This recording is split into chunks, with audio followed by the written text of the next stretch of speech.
What is going on, everybody? I gotta get our banner up here. I changed it. We did the broadleaf bullies. There we go. What is going on? Welcome to the I Tap That Cigar Show, presented by Corona Cigar Company. As always, I am your host, Kevin from Cigar Prop, and I'm coming to you live from the Drew Estate Experience Acid Studios here on the sunny Gulf Coast of Florida. And joining me, Kerr Viajante, Stogie Road Cigars. Hola, Kevin. How are you doing? I'm doing good. How are you doing tonight? I'm coming to you live from the Stogie Road Studios in Greenville, South Carolina. Well, a little bit more. Yeah, maybe next time. Okay, I'm working on it. And coming to me on the other side of the Drew Estate Experience Acid Studios in the background is producer Jessica. Jessica, say hello. Hello. And she'll be handling all of the banners, the tickers, everything down below tonight. She gets all the hard work while Kerr and I have all the fun stuff. Tony Costa, what's going on? D-Boy, Jesse, Marty, Bryce, Cigar Man, Adam, Jennifer, Mika, Dave. What is going on, everybody, tonight? Good evening. Good evening. Let's Kerr, what are you smoking tonight? I gotta get my cigar. I got a couple of them lined up. First of all, I started off with the Sandela, Stogie Road Cigar Sandela, the San Andreas Candela wrapper, and then I think I'm gonna transition into an Amendola Naturale. All right, I'm gonna start off with the Florida Sungrown in the Bellicoso, a cigar that everybody knows I love, and then I found this factory smoked Toro Sungrown in my humidor. I bought a box of these like 3 years ago. That's a great cigar, and it is. And I thought I was out, and they were buried. That's the thing when you have a. How many is left? We got like six. I bought a couple bundles of each of the sweet, and all the ones. So we've got some left, and then so let's get right into it with the Cigar Medics Humidimeter Cut and Light. Remember, with the Cigar Medics Humidimeter, you'll always know when to hold them and know when to smoke them. Now, this should be in pristine condition. It's in my Daniel Marshall FSG humidor, and it's at 65%, and that's right where I like my cigars.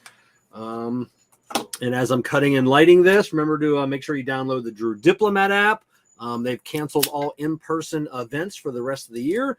So if you want to find any of the virtual events that they'll be doing for the rest of the year, you can go on the Drew Diplomat app and find all the events in your area. Producer Jessica, what are you smoking tonight? I'm actually smoking the Nightshade that I was going to smoke last night, and I did it. The Nightshade. That was by Drew Estate. Yeah, Drew Estate Nightshade. Great cigar. I just have a little Java latte. So okay, well that's good. What's the Nightshade? The Nightshade is it's a JR exclusive for Drew Estate. Mm-hmm. It is hands down the smoky. Everybody knows Drew Estate's known for smoky cigars. It's the smokiest cigar Drew Estate makes. Smokier than the Nica Rustica? Yeah. Really? Yeah. Wow. Okay. Yeah, Jessica and I usually don't smoke those together when we're in the same room. Or in a car, unless you have all your windows rolled down. Yeah, it puts off some smoke. So interesting. All right, well, before we start the show and before we bring on our guests, as always, we'd like to take a moment to thank our show partners for making this happen each and every week. And we got some fantastic prizes. We got some sick prizes tonight. So make sure you stick around to the end, and you're not going to want to miss this. What is it? What are the dogs trying to get out here now? Skylar. Get that WD-40, Jess. Yeah, I know. The squeaky door, Sky. So definitely thank you to JC Newman Cigars, Cigar Medics, Amendola Cigars, Simpler Hair and Beard Color. I use it. So should you. Great Lakes Smoke Show, Excelsior Tobacco, home of the Doña Lydia cigar I've really been digging on more and more lately. La Aurora Cigars, Corona Cigar, and of course, Drew Estate and Experience Acid.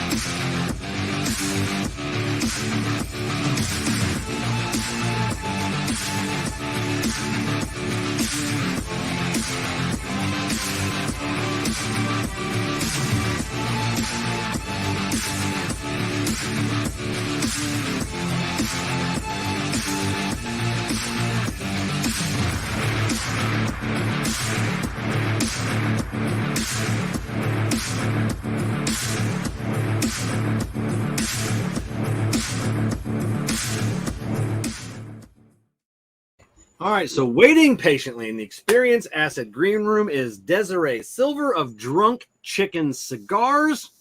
Desiree, welcome to the show. Hello, everyone. Hello. Oh, wait a minute. Welcome. Coming live from Brandywine, Maryland. Woo, woo, woo. You know, it was Jessica had asked me last night, like where you're located, and it took me a second. I'm like, what is the and it had such a unique name. I go, Brandywine. I never remember where anybody is from, but that is such a unique name, Brandywine, Maryland. Yeah, we're drunks here. We like brandy and wine. Yeah. You couldn't decide. Like, can we name them both? Someone's like, yeah, I guess. You know, so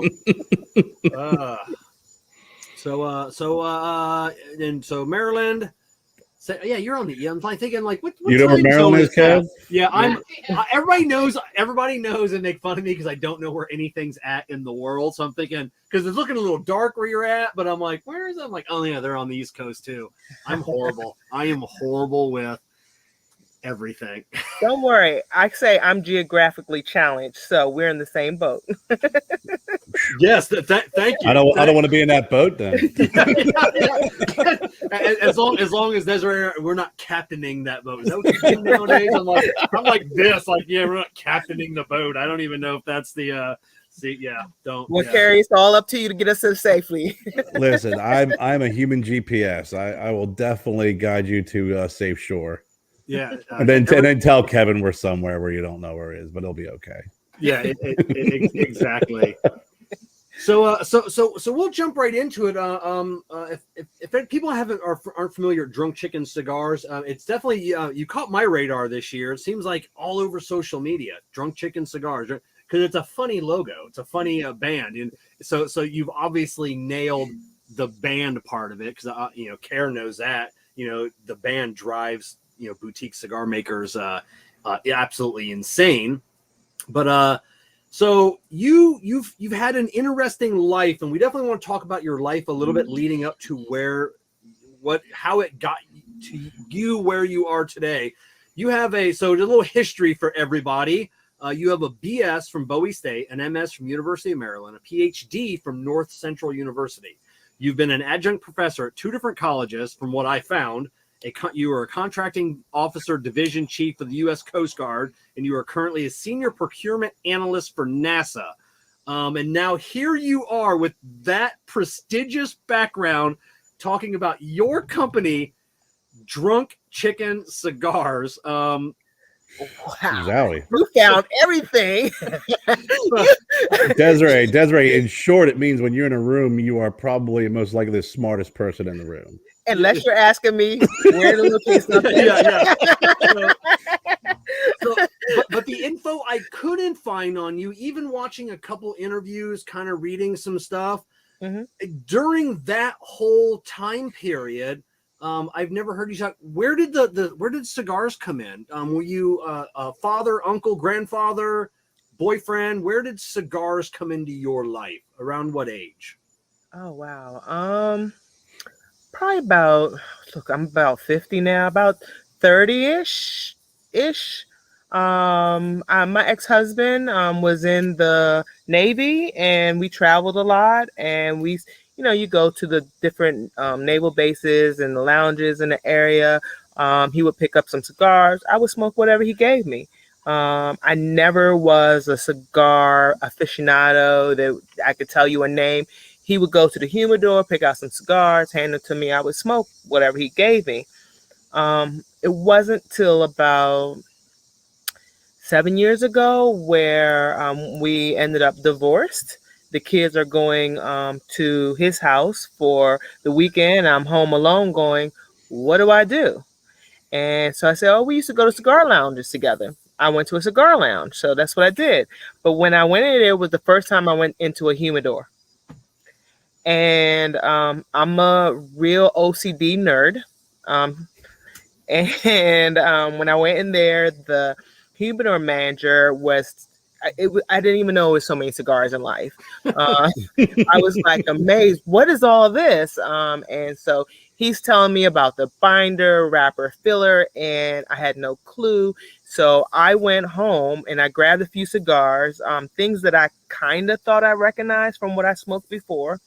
Went home and I started a spreadsheet of binder, wrapper, filler. I started looking them up and smoking them and going, okay. And I was like so into cigars. I would go back to the lounge and grab 10 more, come back, smoke them, and go back and grab 10 more until I had this database of wrapper, binder, fillers. And as I was smoking them, I would rate them of some sort. Most of them. Sometimes I would forget I was enjoying myself too much. But then I could sort my spreadsheet and see what wrapper, binder, filler I like the most. Got Desiree, you need to get together with my buddy Daryl Iverson. Yeah, He does the same thing. He's Yeah, he's a spreadsheet guy. Yeah, lit cigar experience on Hey, Daryl. Instagram. But yeah, and that's one thing that I try and tell everybody. Everybody always asks me what cigars I should smoke, and I tell them to keep a journal, and then somehow rate them, and then when you get the journal filled or halfway filled, if you take it to a good tobacconist and like, can you look at my journal? If you're not, if you don't know how to do that, and then they'll be able to pick out, like what you said. Oh, hey, you have. You really seem to like Dominican filler. Or you really, really like Mexican San Andreas because I can see all by your notes. So, Yep, I lean towards Habanos. I mean, almost everyone, not all of them, but Habanos. I saw a lot of that. Some Mexican San Andreas in there. I wasn't really a sweet cigar person because I always felt like it was so overpowering of the cigar itself. Yeah. So I didn't rate very many of those that I liked. But I loved. So when I started to make cigars, and they never were to be made to sell, I was just making a based off what I like to smoke, what I found that I like to smoke. So, and then what I was eating with it, or what I want to drink with it. So the cigars that we have today are based off of what I like to drink with, and pair with my cigars. That's how it started. And that's the way it should be. I know Kerr, you blend to your palate. Somewhat, yeah. yeah. I mean, I think in Desiree's situation, when you're plotting that much of your, when you're plotting, all of the different flavor profiles of the wrapper, binder, filler, and you want to create a cigar based off of your palate. I mean, that's spectacular. I know the first couple of blends, I did the same thing, and then there's one blend that I just was like, I think this would be kind of fun to try. Yeah, and it's got to be, sometimes, that probably doesn't always work out. You're like, okay, I like all of these 5 things. Can you put them into a cigar? And then you light it and you're like, okay, one of these things is horrible inside this, Yeah. You're absolutely right, because it took several months and several adjustments to cigars to come up with the 5 blends that we have here. And sometimes something would overpower something else, and I go, oh, what did we add? Because this is like way on the wrong side. It's going the wrong direction here. Oh yeah, and then what did you add? Like 1 leaf too much? Maybe it was the proper structure, but and then you get into like Carol, they're like a half a leaf here or a full leaf here, or just positioning this leaf. It has to be absolutely mind blowing. So, yeah. How did you find? Because your website says all your cigars are made here in the USA. They are. So I'm assuming Florida. Somewhere we definitely won't go any further on that. But and a lot of people don't know like what Desiree started off doing. Like everybody can do that. Like if you go to some of these these smaller factories, even not even like smaller factories, you can go to El Titan de Bronze down in Miami and then see Sandy, and you'd be like, hey, I want my own cigars at a little bit better price. I'd like 1,000 of them. They'll roll you your own cigars. Desiree just took it one step further and started selling them all. Like I always joke with Carrie about you smoke so much of your own, your own supply. Then you got to start selling them to get some of that money back. But yeah, Kevin starts counting cigar bands. You know how much money that is? So Yeah. how did you find your factory? Or was it word of mouth? Were you interested or? Not interested or anything. Like I said, I travel a lot. I had a boyfriend, now fiance at the time. We would travel everywhere together. Before COVID, we were traveling 2 to 3 times a month. And we were in Florida, and we joked a lot because he smoked cigars, I smoked cigars. I was smoking 2 or 3 a day. He was smoking 2 or 3, sometimes 4 a day. So we would joke all the time. One of us has to quit smoking because this is getting a very expensive habit.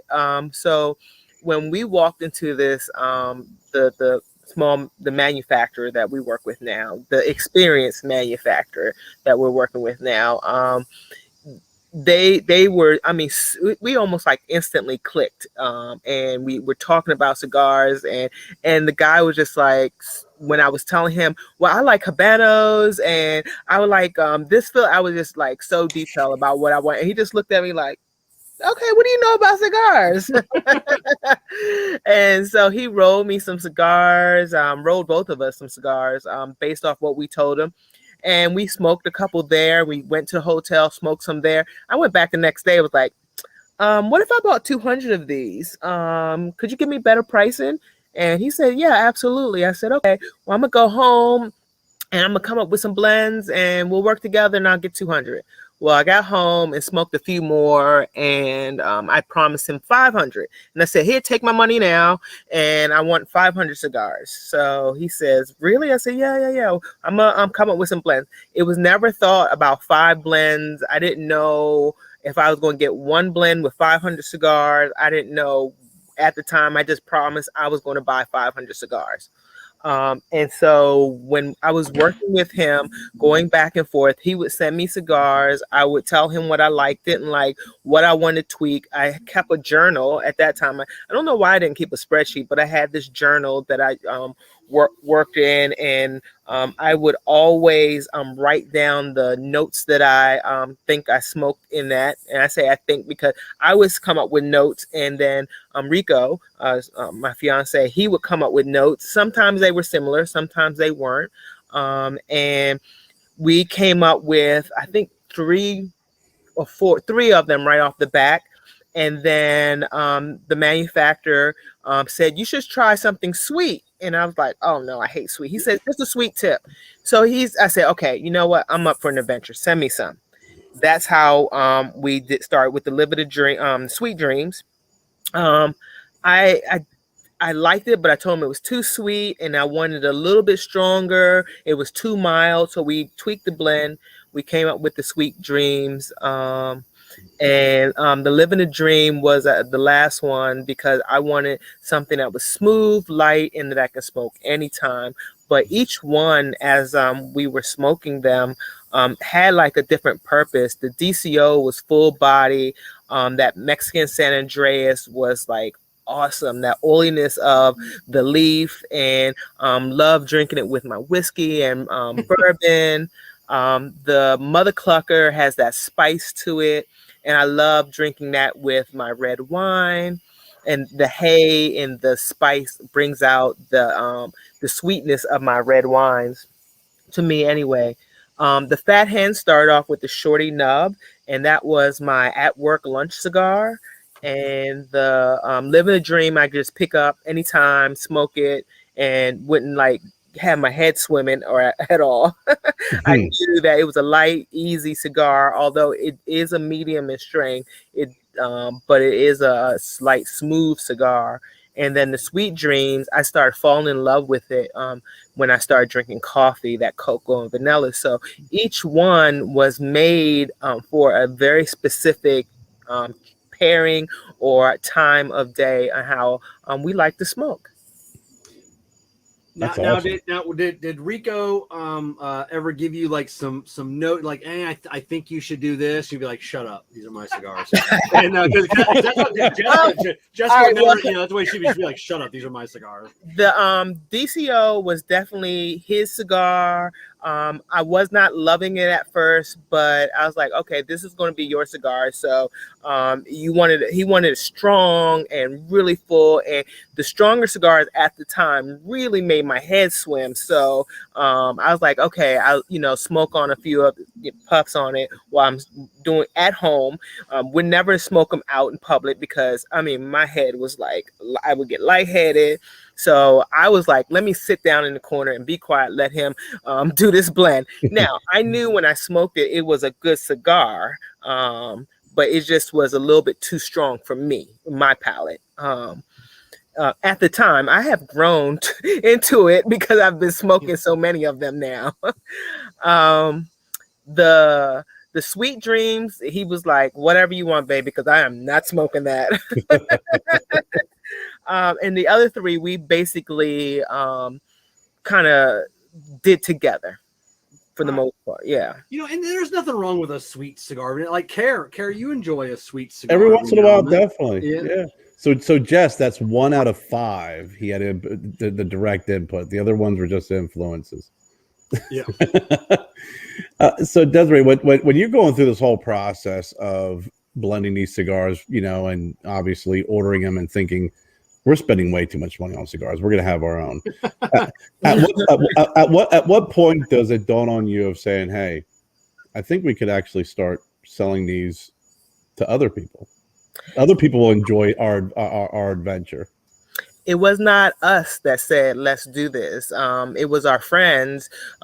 We would have outdoor people come over. We would smoke at the Drunk Chicken. That's where we are right now, at the Drunk Chicken. If it was more light outside, actually, I might walk over there in a few so you can see the Drunk Chicken. But other people used to tell us, and I say the Drunk Chicken because the backyard is named the Drunk Chicken because we have chickens here. And our friends would say, oh, you really should sell these cigars. They're great cigars. Because we would just say, hey, grab a cigar, have a smoke, have a drink. Or we would go to a lounge, meet people there. And what are you smoking? Oh, one of our cigars. Here, have one.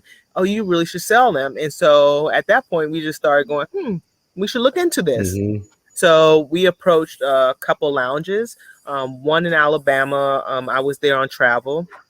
And for my 9 to 5, and one here in our area, and they both told us they smoked different cigars, but they both told us that they loved the cigar and they would sell it there if we changed the band. What was the band originally? Would you? I didn't know you had a different band. Yeah, they were paper bands, and like I said, it was just for us. So just so we could identify them. They started off 1, 2, 3, 4, 5 on the band. Then we start putting pictures of the cigar, the chickens on it. When people, we said we're going to name it the Drunk Chicken. It was still a paper band with chickens on them. But mostly for the most part, the same kind of concept, but we upgraded the bands. Okay. Is that when the names came about as well? Or have you, when you were sitting with your friends and you already had them develop, the names were already, you've already given the cigars names? The names started to come with the bands for the most part. Okay. Yeah. Living the Dream and Sweet Dreams, they were the first because we're living the dream. Yeah. I was like, well, I'm having sweet dreams. So it was kind of a joke, but those were named the first, and then the other ones kind of came as we went by. So we're starting a cigar company. We're going to be rich. That's what everybody said. No. Said no one ever. Said no one ever. Except I'm all so poor. Except all your friends. Man, you must be rich. No, these weren't free. So, yeah. Oh my. Now, how had you delved into graphic design before? How hard was the band? Even finding bands? Did you know where to start? Did the the lounge help you out? Because that's everybody's bane is bands. Oh, I hate the bands. I probably would have started earlier if it wasn't for the bands. But the lounges have been so helpful. in getting me started. They directed me to a band company, the Cigar Room in Madison, Alabama. Don there, the owner, he had his own cigars that he has house cigars, and he has bands made. And he said, "Here's my band company," and a couple other people lounge gave me the same band company. And I Googled, and the same band company kept coming up, so I went with them. But when you get bands, you have to get in the line with everybody else. It's a process.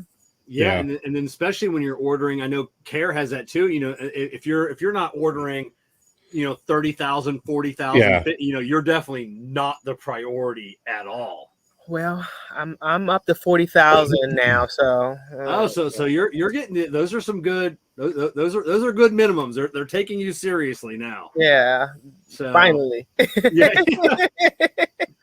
I went kicking and screaming with the bands because I started off with cedar sleeves because I liked the cedar sleeve, and it was protecting. I felt the protective of the cigar itself, of it being a barber pole. But then I realized I have to move forward with the band. Too much feedback from folks. You have to go. Yeah, that was the number one thing, is the bands. That's all I kept hearing. Cigar's good, but you have to change the bands. People buy with their eyes first. Mm-hmm. Oh, what's that? And then they go try it out. Yep. Yeah, that reminds me, like I said, and I've told the story before, like one of the first times I'd walked into a lounge and it just being overwhelmed at all the different cigars and talking with the tobacconist. He's like, people eat with their eyes before they, eat with their mouth. Same thing with cigars. People smoke with their eyes before they smoke with their mouths, and just talking about bands, and bands are real important. You got to have that eye catching, that popping, and then you got to have a couple of facings as well. If you just have one box there, gets just lost in the mix. I learned about facings as well, and the number of facings, and I've had a education in cigar wholesaling in cigar. So it's been a ride. Yeah. Now the one thing I noticed on your boxes, are you using those old school cardboard boxes? Kerr and I we had this conversation. We didn't even know if they still make. We love those. I love those old school. They have such a classic look to them. So are those being made here in Florida still, or? Okay. Yeah, I get mine specially made just for my cigars. Okay. Yeah, we were just wondering because we were like, man, like nobody's doing that. So we were like, is that something they even? We had a whole conversation on the Bully Show about the cardboard boxes. The whole conversation. So. Boxes are so expensive as well. I mean, and again, because I'm getting my cigars made in the U.S., I'm not getting my sticks for $1 a stick and $2. Yeah. So to stay competitive, I had to figure out what's the most important thing. And for me, the boxes weren't the most important thing. Yes, I needed to the bands. I need to grab people's attention. I understood that, so I prioritized and. I looked at so many different things on that. So, yeah, it's just a vessel to hold. Now, I mean, a really nice cigar box is nice. People want to collect those and hold on to them. But like you said, you have to weigh the cost of. I mean, you look at, Steve Saka Dunbarton, his last year's limited release he does. Each cigar was in its own coffin. 7 coffins in a box. And I told Steve, I'm like, it's like $3 extra per cigar. Yeah. I'm like, you got me, it's like 18. Now it's like $18, $19, $20 for a cigar. Mm-hmm. I mean, people love those boxes though. Well, maybe I'll graduate. I'll tell you what, if it's working, those old and our conversation about those old cardboard boxes, because I have some antique older boxes, and there's just something about the style of that box. It's just so it kind of it's a throwback. It's an homage to the original cigars, to the throwback. It really is. Yeah, and then what some people do, which I've got one right here. Carrie, I'm gonna start using that. It's a throwback. Steal shamelessly, please. Yes. So when you have a really good like the old boxes, people will throw the boxes away. A good friend of mine, Bill Ragone, said this is an old Judge Wright, a J.C. Newman blend. but they rip the tops off. Yep. You know, so you have something cool to hang on your wall in your man cave. Ladies cave, lady cave, Hell, person Kev. cave, and it's 2021. I don't want to assume She anybody. said. Yeah. And she said, he shed, your shed, we shed. I don't know anymore. Jess is taking over for the second part of the show. Yeah, exactly. So yeah, I love these old cardboard boxes. I hope they make a comeback. And you know, I said, because you know, probably twice a year I end up throwing away 50 or 60 really nice boxes. We hang on to them because it seems like such a waste, and then you get overgrown with them. You know, It's a lot of wood.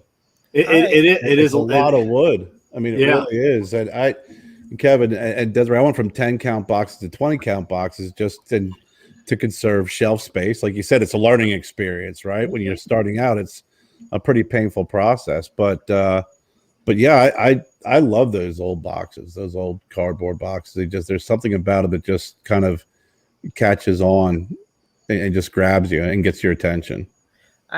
Like you, I started off with 20. I'm still at 20 count boxes, but I started off with the larger boxes, 2 rows. Now I'm at 4 rows. Shelf. I'm learning that shelf space is a premium, and when they say I don't have shelf space, oh, no worries, mine will fit right there. That's it, you know, and then that's why I think some of the manufacturers come out with like the crates, you know, that hold like 150 cigars, you know. And then talking about like say your site, because you had mentioned that you liked like the fat hen for lunch. That's a 4x60. You smoke that for lunch? Well, yeah. I'm actually doing the fat hen right now. Oh, okay. Wait a minute.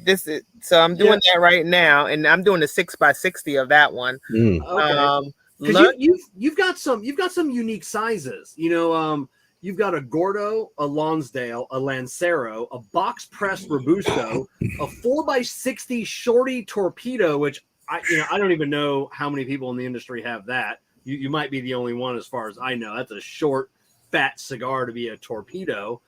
Where did the sizes? Because you know you had your spreadsheet on your wrapper binder filler that you liked.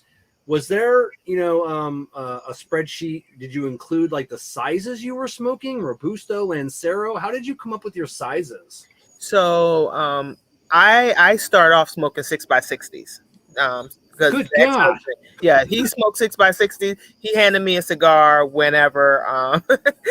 When he sat down here, smoke this. Okay, so smoked 6x60. I didn't really know that there was a whole lot of other sizes. So when I was smoking, I picked up a whole bit different sizes, but those were never really what I focused on and paid attention to. It wasn't until they all came into play, and I started with the trying to figure out my own line. What I like is I played with the different sizes, and I learned that I love Lanceros. Yeah, you have me at Lancero. Yeah, I love Lanceros. My favorite is Lanceros. So did you know that you liked Lanceros before that, or is it when you were tooling around with your own blend is when you come to find out? Tooling around. Okay, yeah, because I can only imagine someone smoking nothing but 660s for a long time, and then you either get handed a short Panatella or a Lancero. You're like, what is this? I don't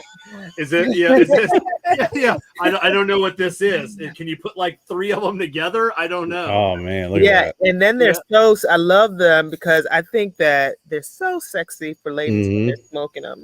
The Lancero, so I love that. So have you been branching out, trying more Lanceros from other manufacturers, or So every time I go to a lounge, I always look to see if there's a cigar that I have not smoked. Even with my own line, I still love smoking other cigars. I love the experience of a brand new cigar, good, bad, or ugly to me. I want to try a cigar, a new one. So when I go to other lounges, I do try the Lanceros. I have tried tons and tons of Lanceros now. I search for those when I go to lounges. It's a tough find. I mean, I've found that you'll have lounges that will have a couple, but there's hot spots of lounges like Ned Cigars that I go to up in Newtown, Pennsylvania. It's a big Lancero spot. He carries a lot of Lanceros because the clientele, they love him. I learned from a seller's standpoint that every city kind of has their own like little niche of sizes that they like. Texas love Lanceros out in Texas. I sell more Lanceros in Texas than I do any other states. Here in the DC area, they love 6x60s. So I sell 6x60s most of the time in the DC, Maryland, Virginia area. Mm-hmm. So. Yeah, that's kind of weird. Texas, you would think they're a 6x, everything's bigger in Texas, it's but then they like the Lanceros. So but what are the when you first started really getting into cigars, do you remember some of the menu, like when you went into the lounge for the first time and had the weekend off without the kids, and do you remember what you were smoking back then, like brands, like who you were, or were you just like you were just smoking everything to get as much info as you can?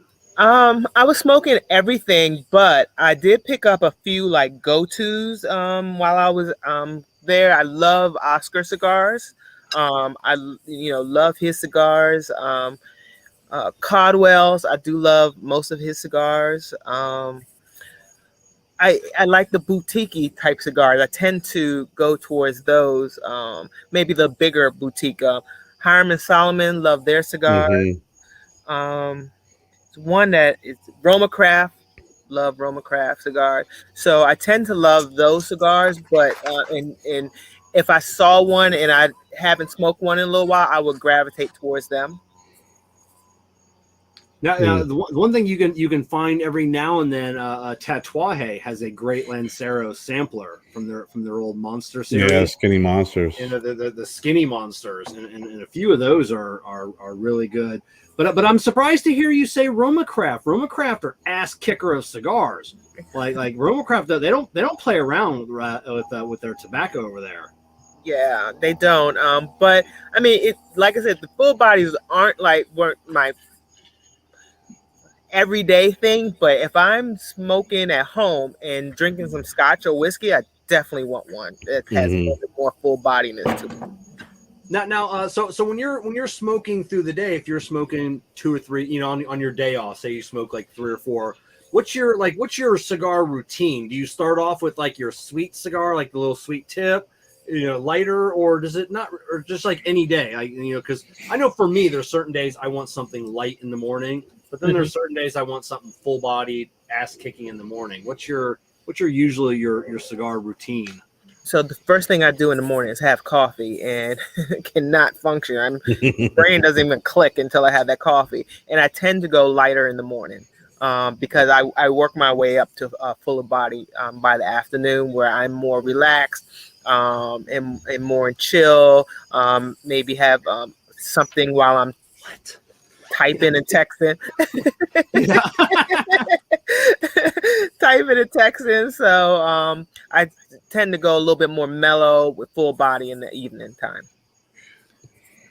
Now, are you a type of person? Do you like eating and smoking at the same time, or are you a big foodie in cigar? Because I sometimes I think I'm the odd man out. I love eating and consuming food at the exact same time. I love pairing that.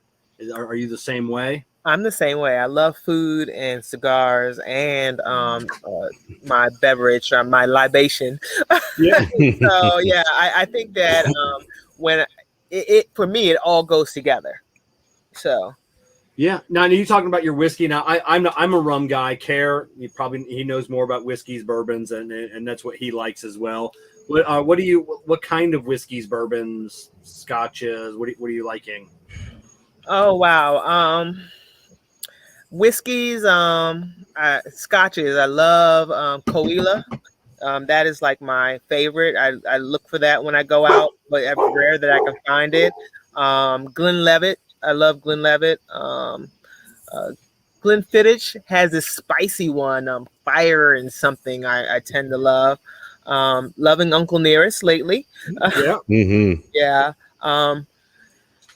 Some monkey shoulders every once in a while.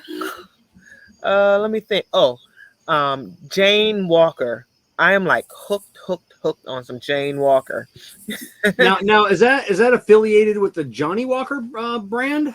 It is, and it's hard to find. So, but that Jane Walker is amazing. Is that something new, Kerr? Have you heard of that? I've never heard of it, but when I was up in that area, I was introduced to the Bowman's brothers and Paul Bowman's whiskeys. It was out of Virginia, I believe. Yeah, that was really good. I'm not familiar with the Jane Walker at all. Do you take a commercial break here? Do you ever do one? We can if you need a commercial break. Well, I was just going to go run and grab a Jane Walker for you so you can see what it looks like. Yes, I would love that. So yeah, let's take a commercial break and hear from one of our sponsors. All right.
Perfect timing.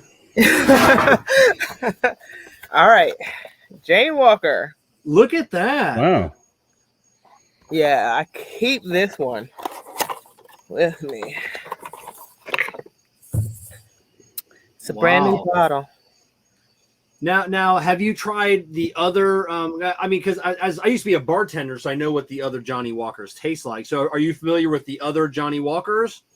I am. I'm not as in love with the other ones as I am with this one. Okay, that's what I was going to ask you. How would you rate this one, or is it? I don't know. Care what the proper terms is. Spicy, bold. I don't know what the terms would be.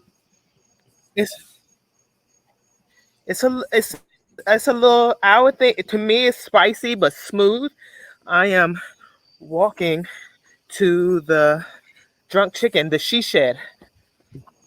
Let's see what's out here. See if I'd be interested in trying that Jane Walker. I've never been a fan of the Johnny Walkers either, at all.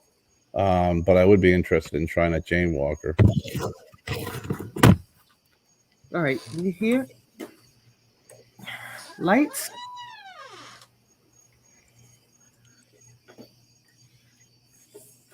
All right, we have the lights.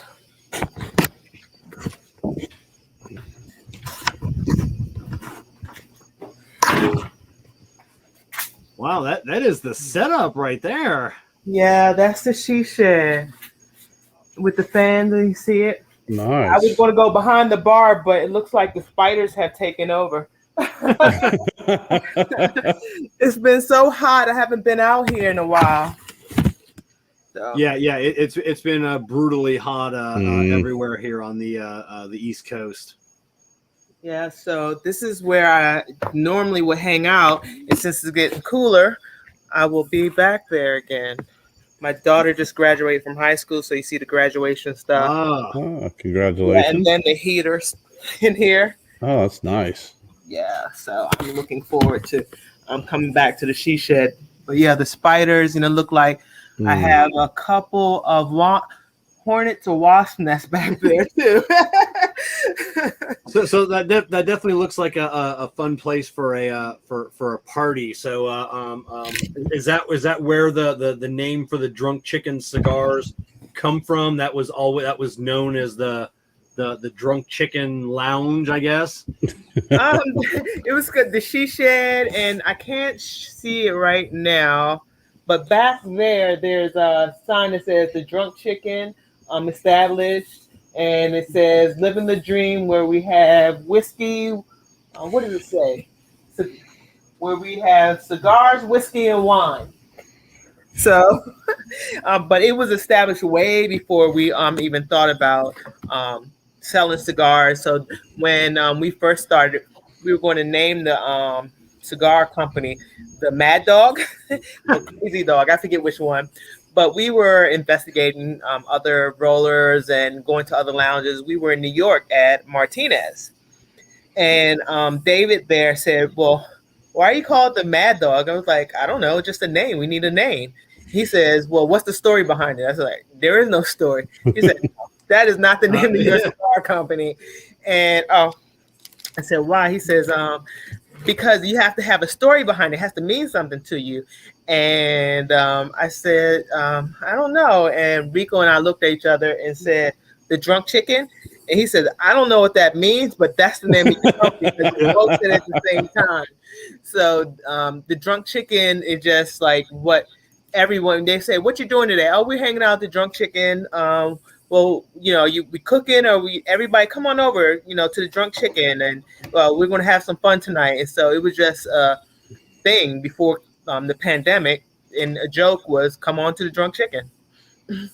Now that has a story. That has a story people can get behind. Other people can tell the story, and that's what I love. People, I'll be smoking the Drunk Chicken. We're like, "What is up with that cigar?" "Oh, let me tell you about the Drunk Chicken. It's someplace I want to go to and see Desiree's, exactly. she shed, So that that I love it. It's a great story, and that's what we always want. We always want a good story. Yeah. So I'm coming over onto this other patio over here, and let me see. I'm gonna turn around this way, and can you see the fireplace? Oh, look at that! Yeah, so we hang out here at the Drunk Chicken. We have the fireplace going. The waterfall is over there. I don't know if you can see it. It's not going right now. Without the friends over the pandemic, it's kind of gotten cobwebs. Yeah. Yeah. Yeah, that's definitely been the downfall of not being able to get together, as much with friends and family and hanging out. Now, do you live out in the middle of like the woods? I mean, because you got a fireplace, you got a waterfall, you've got chickens. Not exactly when you hear DC, Kevin. You're not thinking of that, are you? Yeah, definitely not. Yeah, we're almost 6 acres. Oh wow. Yeah, it's pretty private back here. It's nice. My favorite place to be. And then you'd mentioned prior to the show that you want to leave all that and move to Florida someday. It's a lot. I have 2 girls, and one's graduated off on to college doing her own thing. 2 years. The other one will be off, to college. And this is just too much house, too much. Mm-hmm. And I want to downsize and travel more. And since, manufacturing out there, maybe open up a lounge, do the manufacturing, and really just like slower, easier life. Yeah, it's definitely nice. No tobacco tax. It's nice down here. We could always use another lounge. I think we got more lounges. I think Arizona might compete with Florida on the number of lounges, but we definitely got quite a few. So Yeah. Are you ready for Florida heat though? I was going to say, you're not going to get that cold spell to kill the spiders. Yeah. I'm not sure, but I definitely want something slower. I could probably be an online adjunct, and do that the rest of my life. So any thoughts of giving? I mean, would you love to give it all up just to focus on cigars?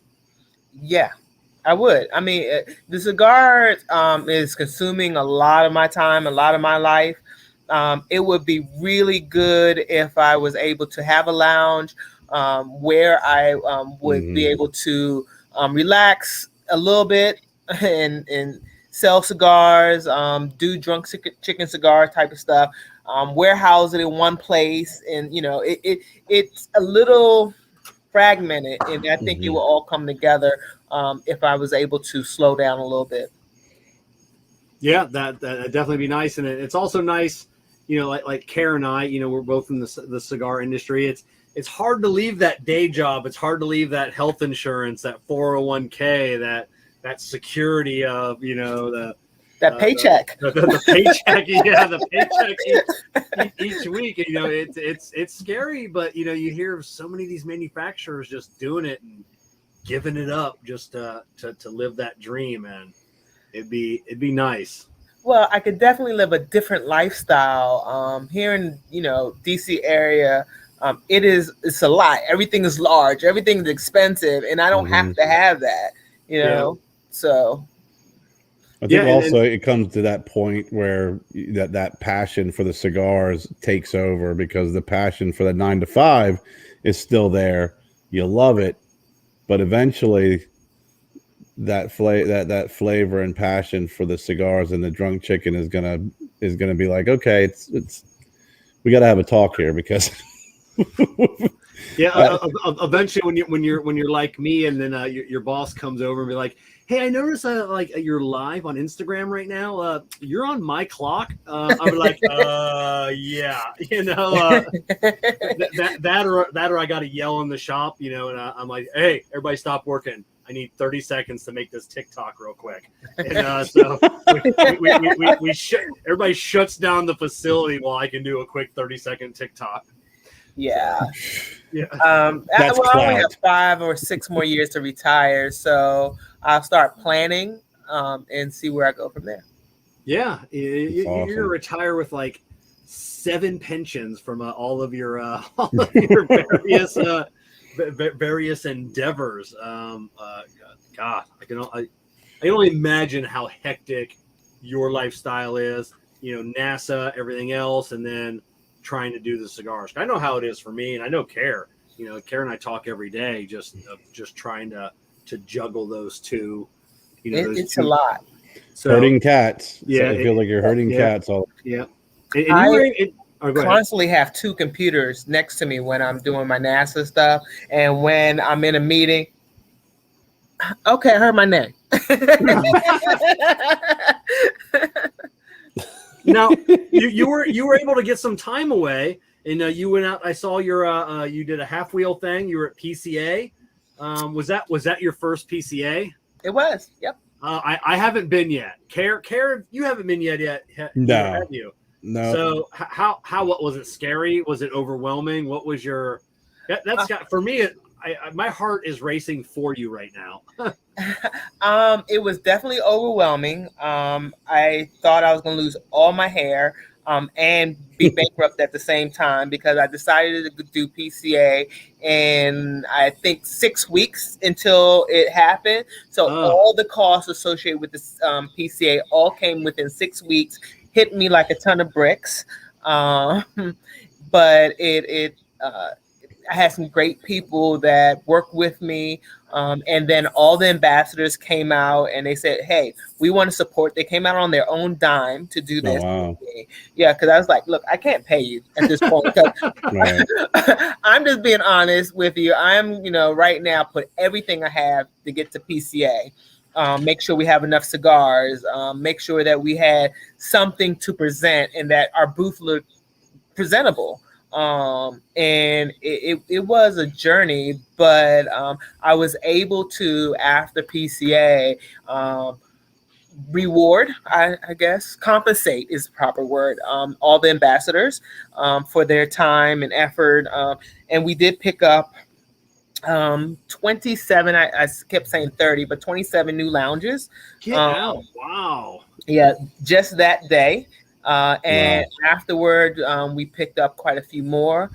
So the money that came in for that, now I have to look at, I have a rhythm of how I buy stuff, how I buy cigars. And so I had to look at that and say, all right, I have a tremendous number of new cigar companies that I have to make sure I can fulfill in a timely manner. And I like to fulfill L orders within a week of your order. And so now I have to up that. So everything else went into making sure I had enough inventory. I just wanted to say this because I think it speaks to your character to have your ambassadors come out on their own dime to support you. that resonates, that they believe in the product, they believe in the brand. It resonates that they believe in what they're doing and what they're presenting out there. But more importantly, it resonates to the type of to you, who you are, your character, and their belief in you. So congratulations for that. That's outstanding. Thank you, thank you. Yeah, they are. I have amazing four, the amazing four ambassadors. I just could not ask for a better group of guys and girl that I work with. And when now it's not just Rico and I, but when we start talking about new events, new ideals, new things, we talk as a group. They are the team. So, and wherever I go, they go. Meaning, as I grow, they grow with it. And if I'm ever able to have, which I'm hoping to, departments and grow to a point, I want them to lead those areas. Yeah, and I'm sure with your background and your expertise, I mean, yeah, I could see you having departments. I can see, you know, like you're like the perfect person to run a company. You know, like a lot of people don't have experience, and you don't need experience in the cigar world. You just need experience in just business, which obviously, you know, you have. But yeah, I loved it that the ambassadors came out, because there's so many ambassadors and influencers. You know, it's like, oh, you're not paying me? No, I'm Right. out, you know, so I love it. Yeah, I definitely, I told them, this is where I am, and people have to be honest with where they are in life, and Yeah. and I was, honest with them. This is what I can do. I'm here to, make some money, and it's not just me, because I put everything I have into this, and so if you're along for the ride, let's do it together. Mm-hmm. And they also know I'm that person. If I could find an opportunity for them to make money or have an event or do something, I'm going to ask everybody, okay, here's an event coming up. Can anybody do it? Before I would take it. If there's no one else who can do it, then I'll take it. But they have the first opportunity first.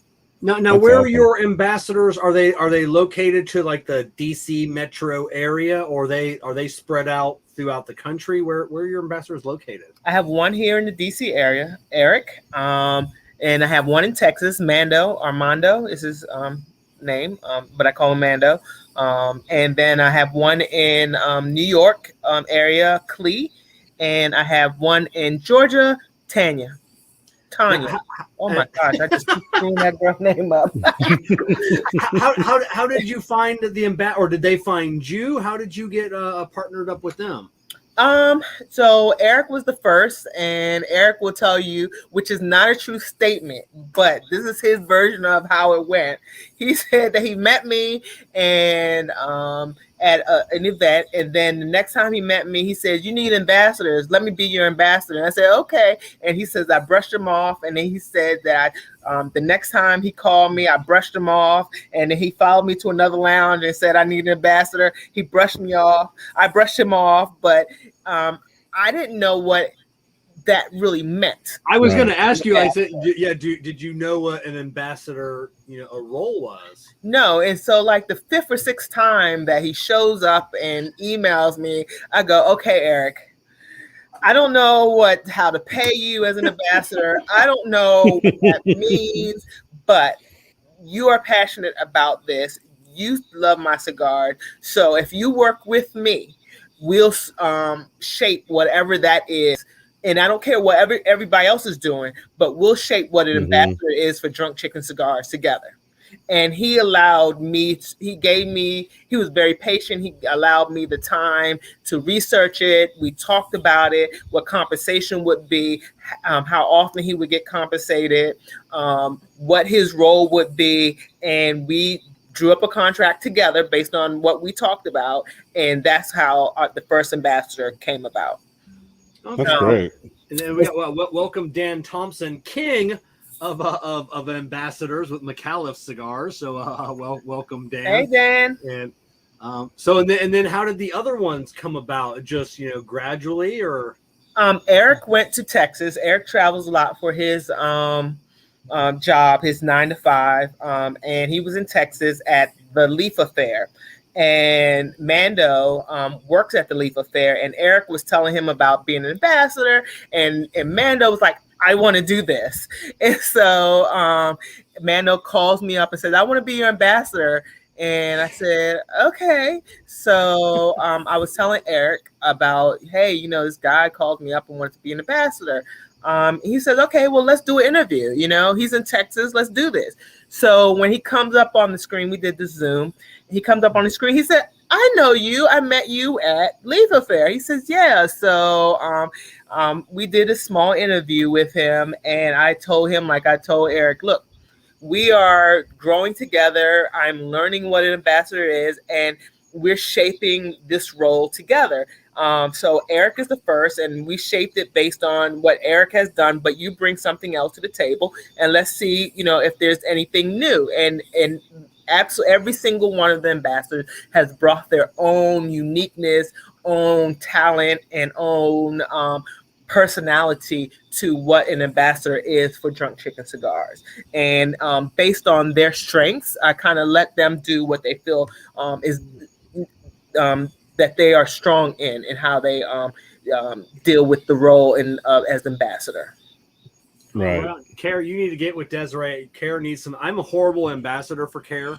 So Kerr needs better ambassadors. That's why I don't pay him. Yeah. That's right. Yeah, he doesn't pay me. So yeah. Now you get what you pay for, Kerr. I listen. I have my expectations are very low, Kevin, and you are constantly meeting expectations. So right on. So all of your ambassadors. Now, was that their first time at PCA also as well, or did they? All of them. Everybody was all of our first time at PCA. We did not know what to expect, and we kind of had to have we. Some of the furniture didn't even come. The tables didn't come that I ordered. And so I've sat there almost in tears the day before the show opened, and was like, this is what I have. So I'm running to Walmart back and forth trying to figure out something. The ambassadors brought their girlfriends and wives with them. So they were like, we're going to help too. So I had not only the ambassadors, but each one of them brought a significant other with them. So I had a huge team there, and we put that in thing together. And my road dog, she was there. Lit Torch app, Susie, she came along too, and we put together, and somebody opened up the curtains while we were there, and it was like, oh, movie theater. That's what we're going to do. You don't have any tables in movie theaters. We don't need tables. And so, you know, we did it on the fly, and it worked out.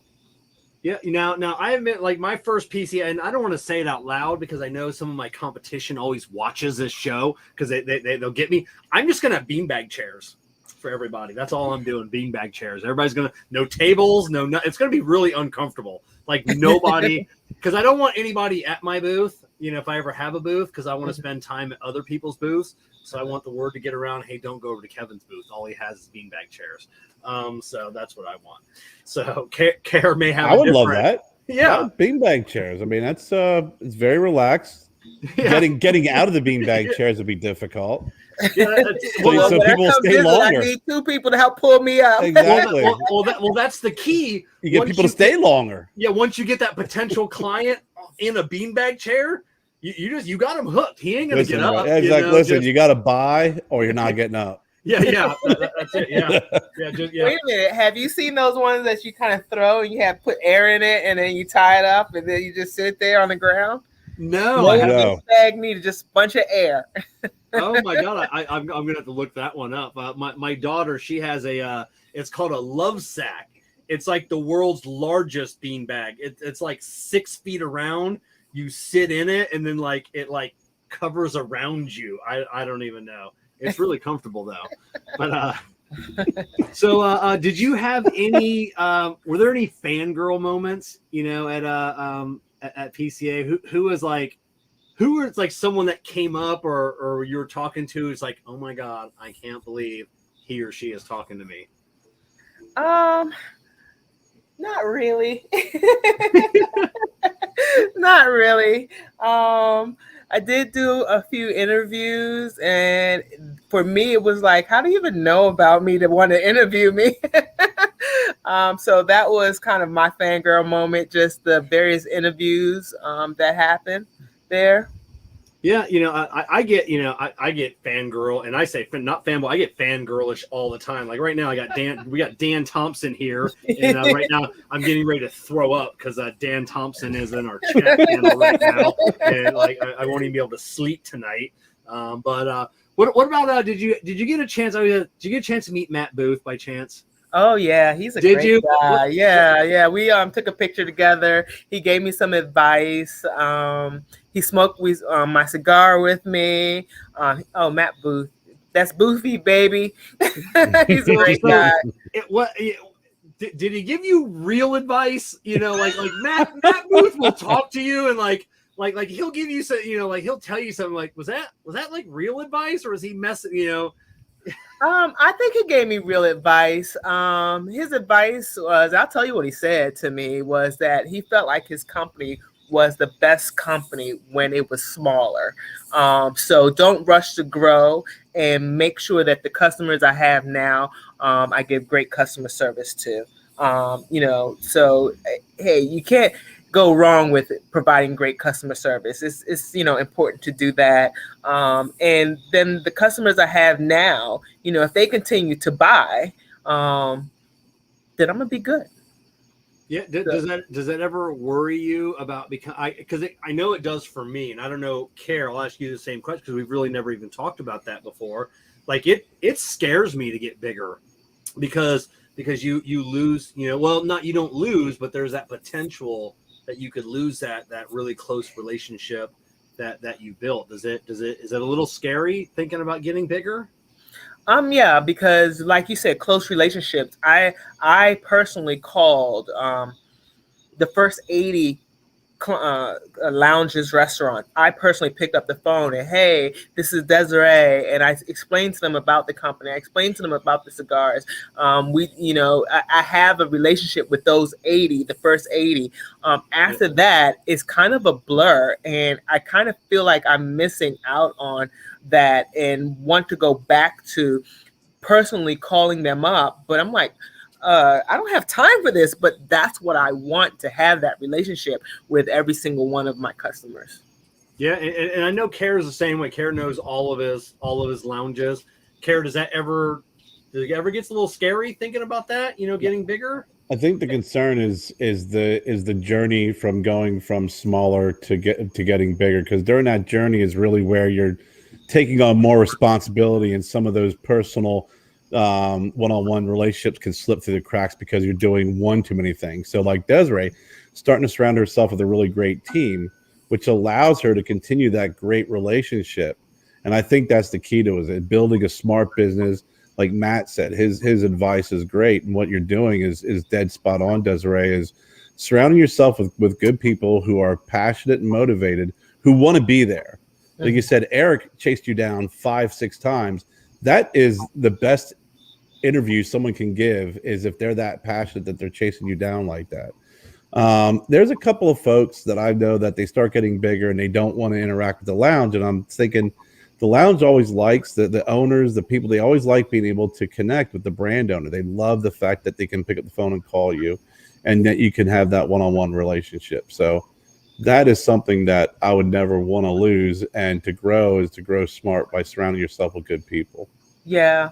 And even when the large numbers came at PCA, one of the things that I absolutely tried to do, I wasn't successful every time, because there was times that there was a lot of people that we were talking to, but I tried to, when they were talking, the ambassadors were talking to potential lounge owners or customers, new customers, I went over and introduced myself and made sure that they had my card and my information as well. So if you feel like you're not getting what you need, give me a call, because I'll make sure that you get what you need.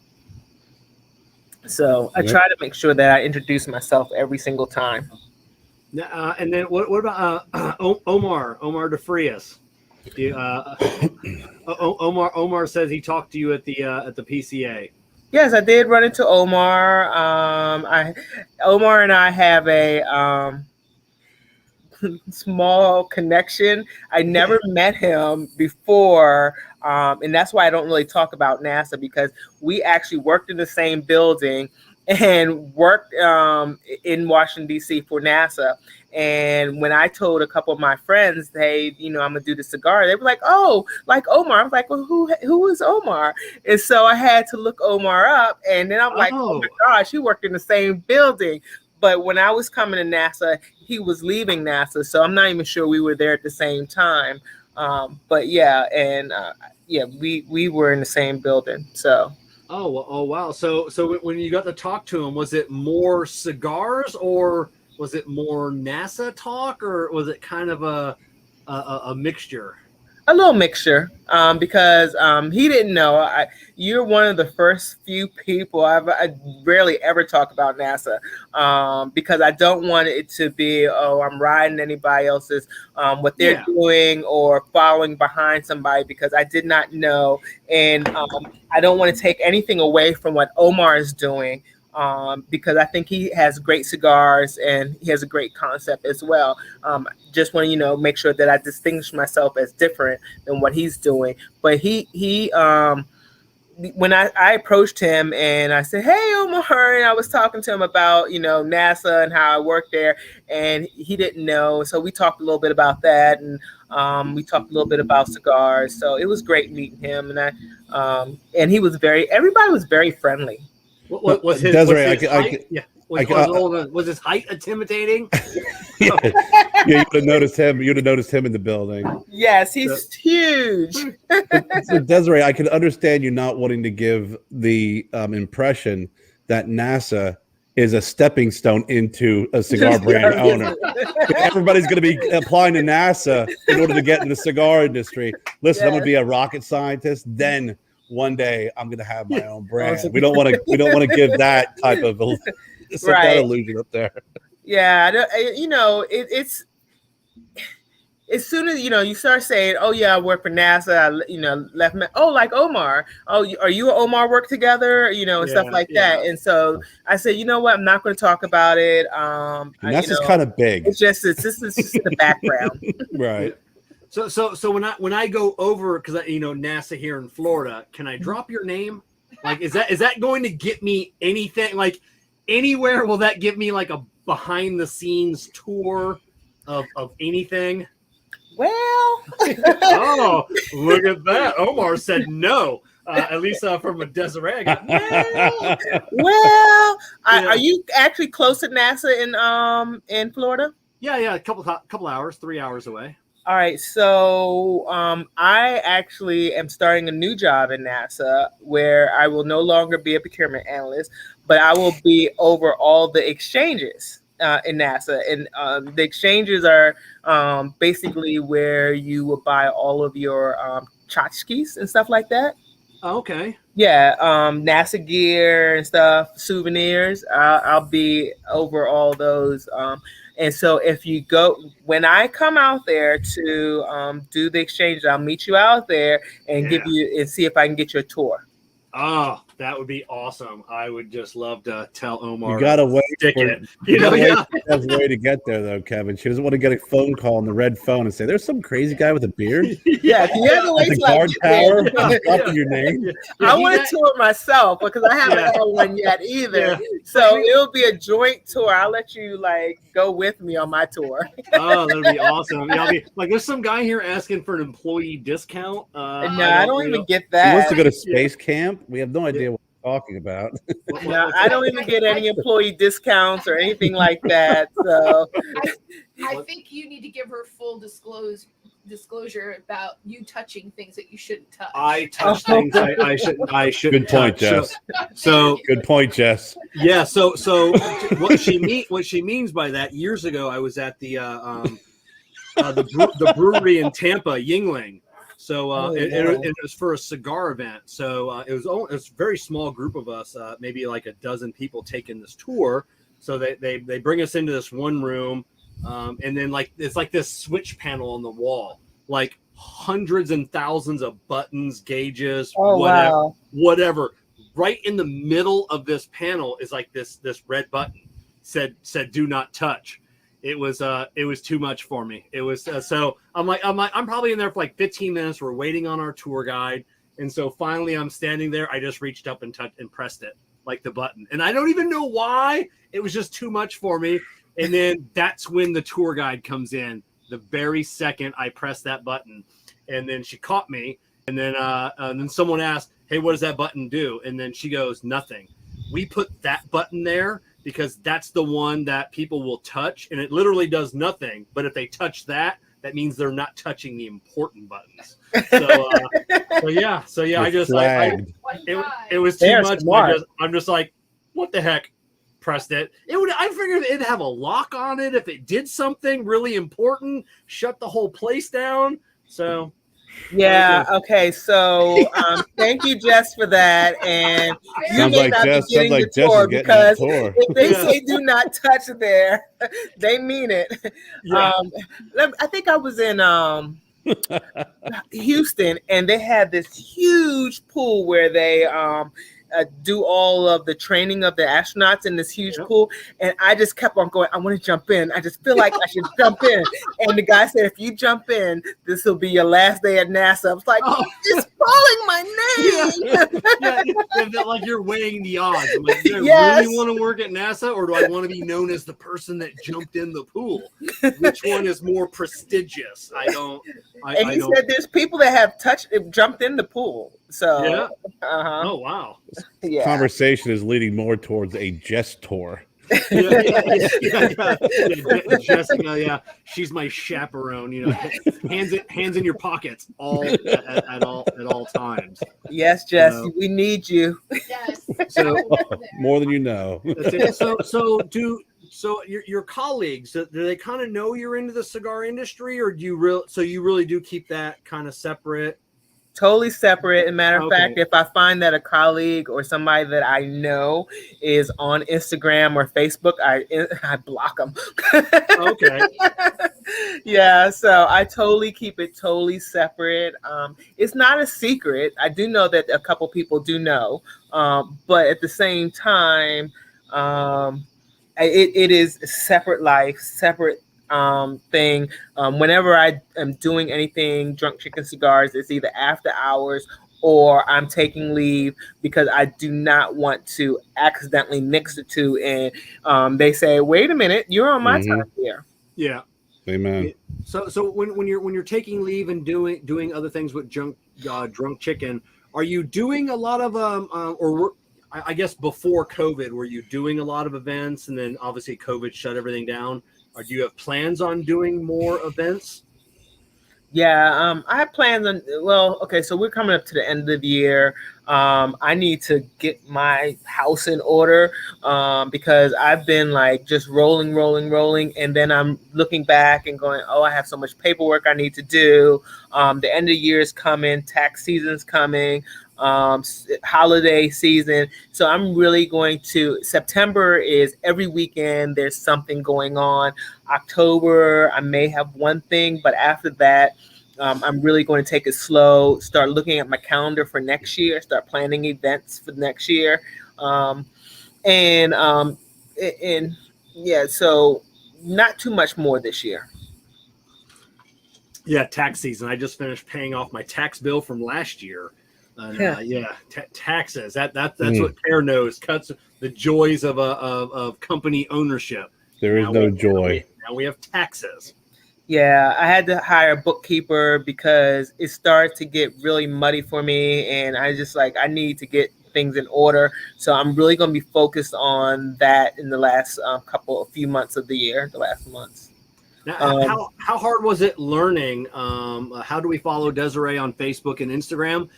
Desiree's all of the links for Desiree, Facebook, Instagram, her website, everything is in the show notes down below. Clickable links, they'll take you to everywhere where you can find Drunk Chicken Cigars. So, and I'm easy on everything. I am drunkchickencigars.com, Instagram, Facebook. I'm Drunk Chicken Cigars. You did what I the first thing when people approach me, they want to start a business, I go, make sure you can secure that name on Mhm. all the medias, because nothing's worse than it's drunk chicken on this, and then it's this on this platform and this on this platform because they couldn't secure the name. So nobody has to worry about remembering everything. I put all the links in the description below, so you can click on those.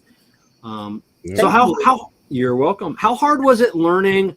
Was there a steep learning curve on because I really don't know, because I don't sell cigars, but I know Kerr does, you does, of learning like all the regulations on the various states, what states you can ship to. Some people don't ship to like Utah, Ohio, other states because it's a nightmare.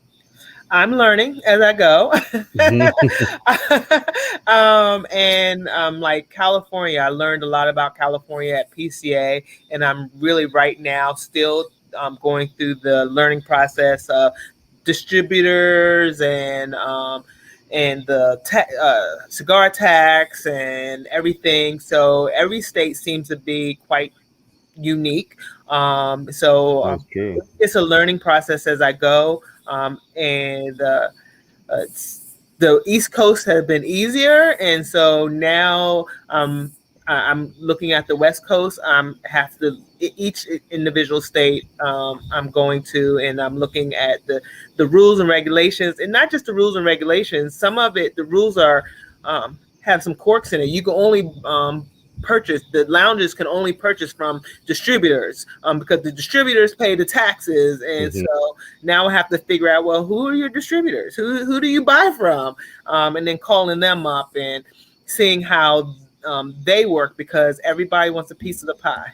I think Oh, Ohio's like that. Ohio did this. The cigar lounges can't buy directly from you. They can only buy from a distributor. So you have to Mhm. sell to a distributor. Oh, I didn't know. I knew it was that way, like overseas. I didn't know that it was that way here. That there Some was states. so Yeah. some states. So how do you find a distributor then? Call the lounge, ask Yeah. them, who do you Oh, buy from? okay. You Yeah, find out. Yeah. Some yeah. states you have to be Before, licensed in. You have to have a tobacco license in some states. So you may be licensed in your state, but you have to have a license in Wisconsin or Minnesota, and you have to have a license there as well. Yep. Several tobacco licenses these days. Wow, I did not know you had to have multiple The tax licenses. part of it's a pain in the butt too, because I think there's some states you have to submit a spreadsheet with all this product you sold and the taxes, and I know some states you pay the taxes. I think New York, you have to collect the taxes from the lounge and pay the state, if I'm not mistaken. You have folks up there, you probably would know better. Yeah, every state is a little different. Yeah. Maryland, I have to submit a spreadsheet of all the lounges that I expect to sell to. One of the reasons I became an LLC in DC instead of Maryland, because Maryland made it way too hard to become LLC. But DC was like, okay, here, come on, have fun Mhm. with me. Yeah, Jess, Yeah. you had a question. That was kind of my question. Does that determine kind of where you want to work, like what state you kind of want to deal with your cigars? Oh, So okay. that kind of makes sense. Like if something is kind of a hassle, maybe you try to find a workaround so you don't have to deal with that hassle. Yeah. So yeah, somewhat yes. Why I LLC'd in Maryland instead of DC was because it was just too much to become a Maryland LLC for tobacco. Get a tobacco license. But now that I'm here, I have to go ahead and get one for just about every state that I ship to now. So Gotcha. Wow. Wow, you would think they'd have created a federal tobacco license, So yeah, well, man, yeah, Dan definitely knows that. But yeah, you would think that it'd be a federal tobacco license. You just get one license and you're able to sell to all the states. I don't know, that's strange. say it again so they can hear you. Yeah, Well, then they'll creep in. Then they'll creep in, Kevin, and really want to federally, like what's going on right now. They want to regulate everything. Then, so it's a slippery slope, right? I mean, it doesn't matter if you go state or federal. It's always going to be a slippery slope on which devil do you want to dance with. Unfortunately.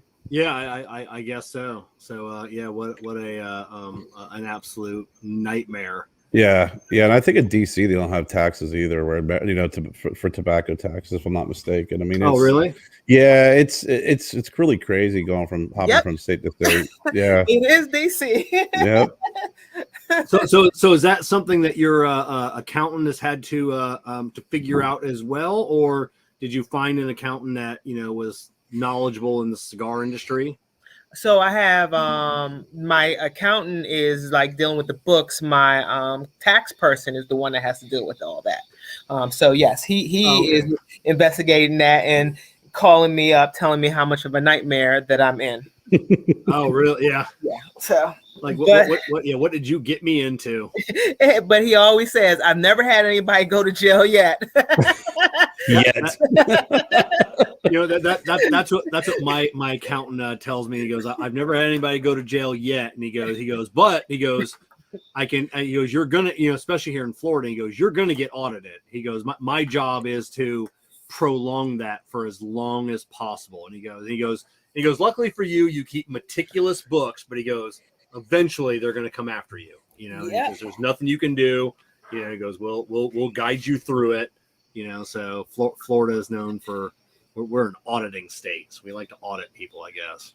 Well, that's the other side of the fun of growth, Kevin, is getting deeper into those different state laws and taxes. It's great when people say that hey, I'd really like to have your stuff, and you're like, oh boy, you got 5 hoops I got to jump through. Yeah, that's kind of where I am with California right now. I have a few that I love to have it. Okay, well, I'm still investigating how to get it to you. Yeah. Because you definitely want to do it the right way. Because I know there are a lot of people that just sell online and knock on wood that they're hoping that they don't get busted, and it's just like, is it worth it? Is it worth it just to make a little bit of money? To have that state come after you, or have the federal government come after you? For me, it's definitely not. I'd rather just not sell to a whole state. Like figure it out. Yeah, get a buddy to buy them from another state and then send them to you. Can you pick them up in Arizona? Yeah. Cross that state line. Can you pick them up in Arizona? Another thing that that was a joke. That was a joke. That was a joke. Yeah, Kerr said it, not me. Not me. I've actually had a lounge in another state I won't mention, but they've said, hey, can you just sell me this and not report it? I'm like, no, I'm not going to get in trouble over 3 boxes. Yeah. It just doesn't make sense to do that. I'd rather just say, no, I won't sell to you, instead of doing something that's just not going to be on the up and up. Exactly. And closing out, the one question that I wanted to know was, what's been harder, or maybe they're the same, of being, because being a female in the cigar industry as a brand owner is rare. There's not a lot of female cigar brand owners, and it's even rarer to be a female of color as a brand owner. What is it harder being a female of color versus just being a female, or is it just, do people take, and I don't want to say it the wrong, do the people take you seriously? At first, no. At first it was, hey, who do you work for? I'm the owner. No, seriously, who do you rep for? So, but it's, as the name has become a little bit more brand awareness in the name, that, I have not found that it's any different, but it's like you said, it's rare to be a brand owner female of color. So I don't know what I don't know. I don't know if they're not taking me serious, and maybe because, I'm just not interacting with them in that manner. But, and if they aren't, then they're lost. Yep. So you've never had to Got have that right. So you've never had to have Rico step in and then use his manness Wow. I don't you know, like You are horribly navigating through this question, Kevin. No, I mean it's a valid question though. It's a valid It is. question, and I understand the question because Man. like even when I was with the Coast Guard, I used to deal with a whole lot of people, and I've had to have employees step in to be the name or act like they were in charge just to get some deals done. And to be even here, I've had to have Eric step in. Rico is a very behind the scenes guy. You never see him, and if you do, it's always his elbow in something. that's what I was gonna say. I don't, you know, I'm like, I was wondering, like, is Rico like real? Like you say, like Rico's a person. It's like, because the name almost, I don't say the name almost sounds made up. Like that's not even his real name. It's Henry, but we call him Rico, and he's not real anyway. So no, that's his real name, and he's a real person, but he is totally behind the scenes. He doesn't like to be on camera. He doesn't even have a social media page, so he doesn't like his picture taken. But he's a real person. Eric has stepped in a few times to have conversations, and when I feel like, you know what, I think a male presence in the conversation would be better. I would get one of the guys, hey, do me a favor and backtrack and call this lounge and introduce yourself and see if that would be helpful. Yeah, there's times I do get a sense that a male figure would be better than myself when having a conversation. And maybe it's just a conversation. Some people are more comfortable talking with males instead of a female. Maybe I'm making them uchi. So, Jess, you got it. I mean, that was kind of like, though, as a female too, like, I'm a store manager. I oversee about 40 employees. And every once in a while, I get a customer that comes in and will go to my assistant because he's a male and not want to speak to me. And I just don't have that, though. I'm like, no, if you want to have a conversation, it has to be with me. I'm the one in charge. And do you ever feel like you just want to lash out and be like, how dare you? I don't even want to do business with you. Like, get out of here. I do. But I also know that I'm not going to get it accomplished by lashing out. So I try to, I try to meet people where they are in life. Okay, that's definitely good. I like that. So Jessica is from New Jersey, so lashing out, that's her first step. So then she tries to dial it back when the lashing out gets out of hand.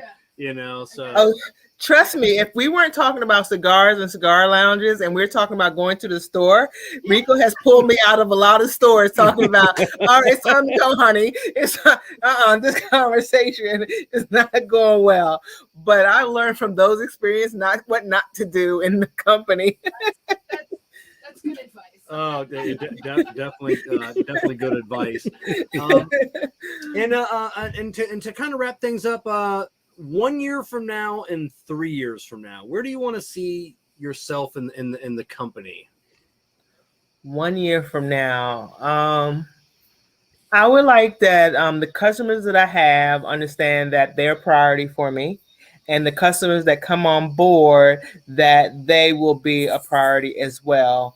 I want to make sure that I maintain quality, and if it comes to the point where quality is going to suffer, then we're going to have a pause for the cause on growth, because quality is very, very important. So quality and customer service are our number one factors for 1 year and 3 years. 3 years from now, I would like the company to be more put together. When I say that, more of a structure where we have a couple of departments and maybe even a customer service rep that is you can dial on the phone and you can get somebody, and we will be in one facility where everything is done. And that's my 3 to 5 year goal. Now, I love that you said that if quality becomes an issue, that you'll put a pause. Because Kerr just went through that. Kerr put a pause. How long were you on pause, Kerr? 7 months. 7 months. Actually, 8 months when we left when I left my factory and located and found a new factory and worked through the blends and properly went through exactly what tobacco was going to be utilized and went through the sampling and until we got the finished product, because no matter how great your blend is, it's not going to be realized and appreciated unless you have good construction. And that was really where a number of issues, but that was a big issue that just was not acceptable. Right.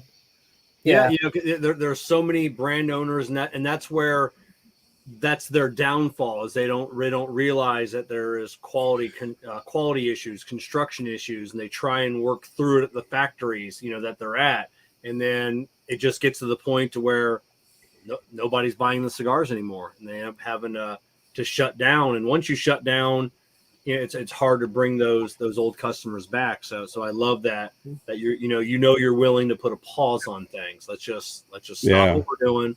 Let's just refocus on who we are. Yeah, and I love that, because I know so many people, even if they see a consistency in the inconsistency with the construction, their mentality is, well, I'm just going to sell through it. I'm just going to sell through it. And at some point in time, like Kevin said, your brand name is going to be associated with things that you don't want it to be associated with. Yeah, I mean, I have growing pains. I've learned as we start as we start manufacturing more, I did see inconsistency, but I have a great relationship with the manufacturer. I pick up the phone, I talk to them almost weekly, and talking to them, okay, this is what I've noticed. I pick up, I pull sticks out every pack, not every pack, but every package that's delivered to me, and I do sample out of them, making sure that I'm going to get the same smoke that I got the last time, and I want to make sure, is there a draw issue? And I call my stores and I ask them, have you had any issues? Have you, is it a draw issue? Is it a construction issue? Have you had any issues? And I beat the hell out of the cigars that I smoke, because I keep them in my purse. I want to see, like, what will it take to will it last in my purse? Will it, how will it smoke if it sits out for a little while? So I do a whole lot of testing of the cigars, and maybe not needed, but at the same time, it's important to me to know when somebody's calling me up and telling me that something's going on, that I nip it in the bud and that I can see it for myself too, so that I understand it when I see it.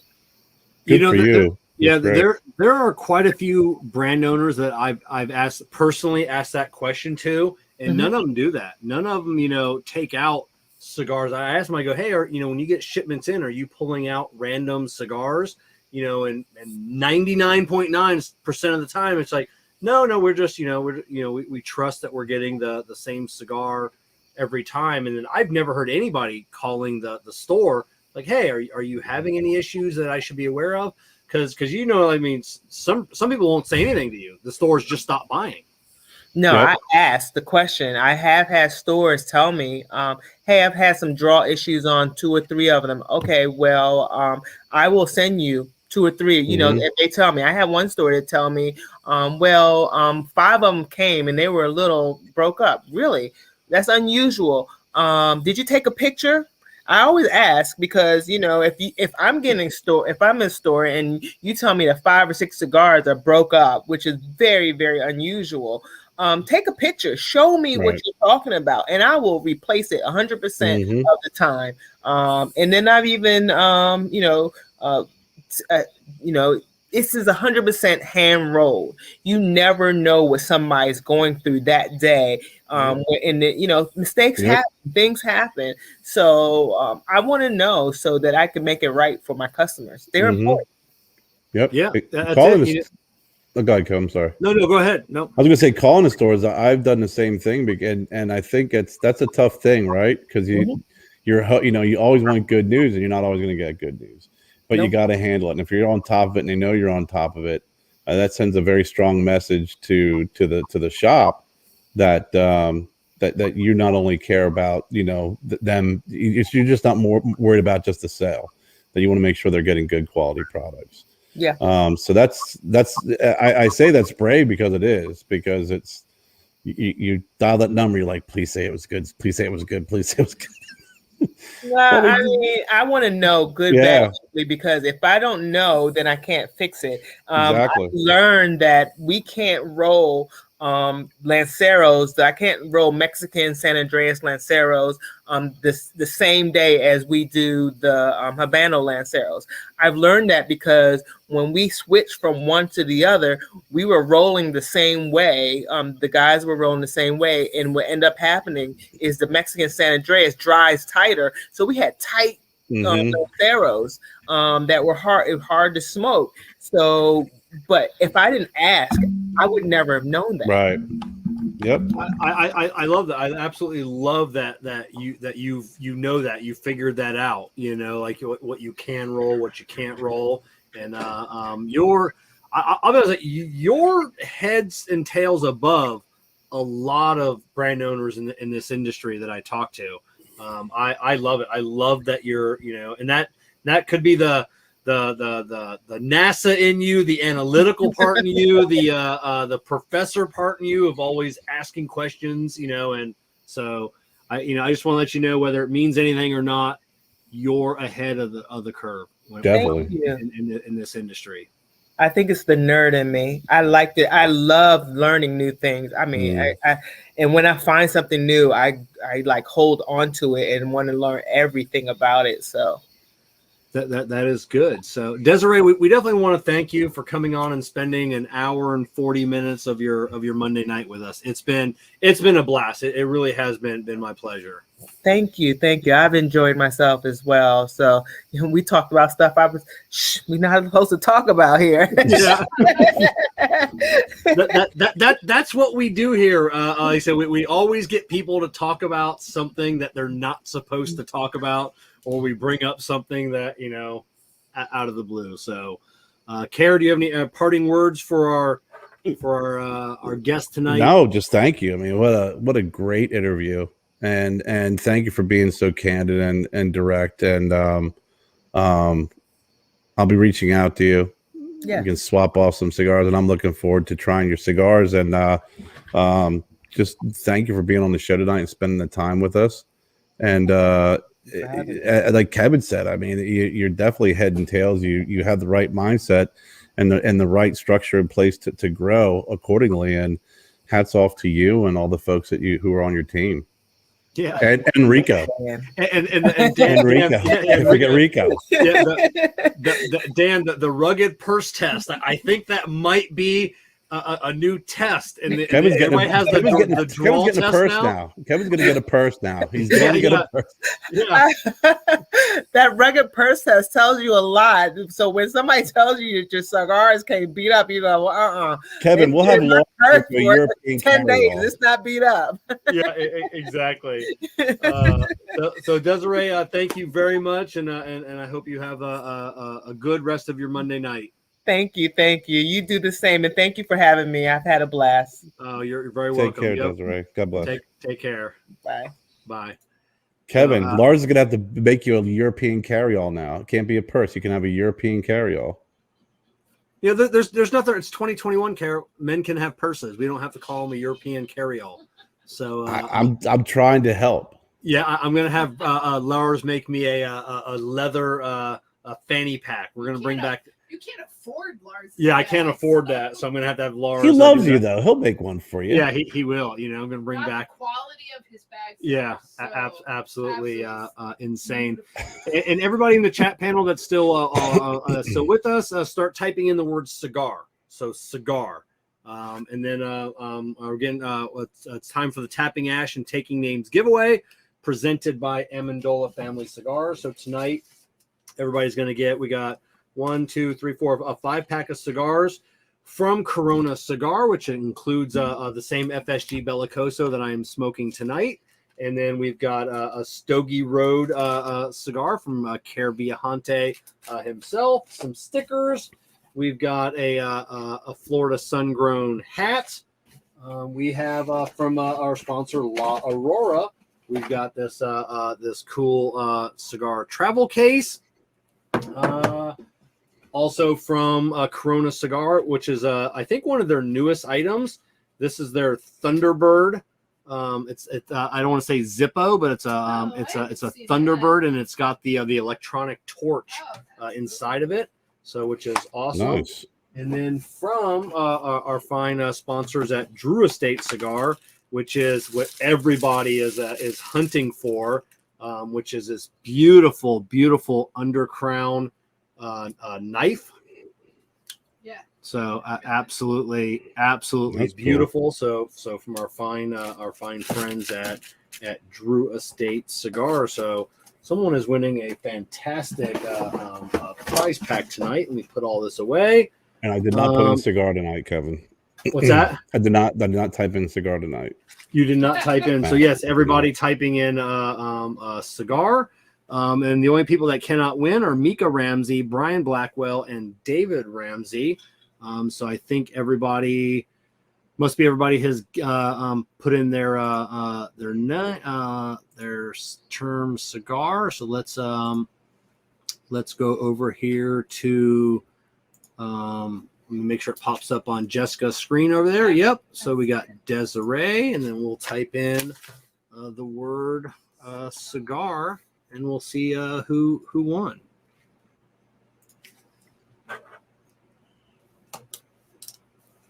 Jess, you got to have some noise in the background as it we need to do some kind of music or something else. So Chad Manson has won tonight. So Jessica's got that written down. So congratulations, Chad. Just send me an email, kevin@cigarprop.com, and we'll get you your prize pack out.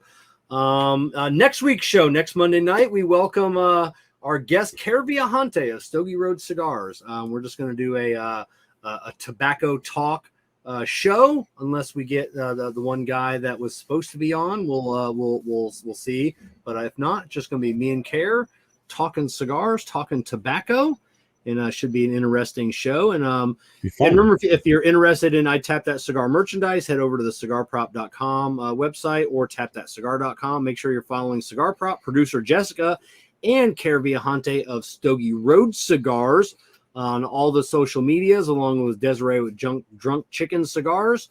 All the links are in the show notes down below for everybody watching tonight, everybody listening on the podcast later on. You can find all the links to our sponsors. Everything that you need is in the show notes down below. And once again, we definitely want to thank our partners for supporting this show. Like I said, we really, really couldn't make this happen without them. So once again, thank you to JC Newman Cigars, Cigar Medics, Amendola Cigars, Simpler Hair and Beard Color. I use it. So should you. Where are we at here? Great Lakes Smoke Show, Excelsior Tobacco, La Aurora Cigars, Corona Cigar, and of course, Drew Estate and Experience Acid. And Kerr, why don't you sign us off for tonight? I get to say goodbye. You get to say goodbye. I get to say goodbye. Everybody, thank you for joining us this evening, and thank you, Desiree, for a fantastic interview. And looking forward to trying those Drunk Chicken Cigars from Kev and Kerr. We wish you a pleasant Monday evening and have a great week. All right, and then Desiree will pull you back up here in a second. You made a monster.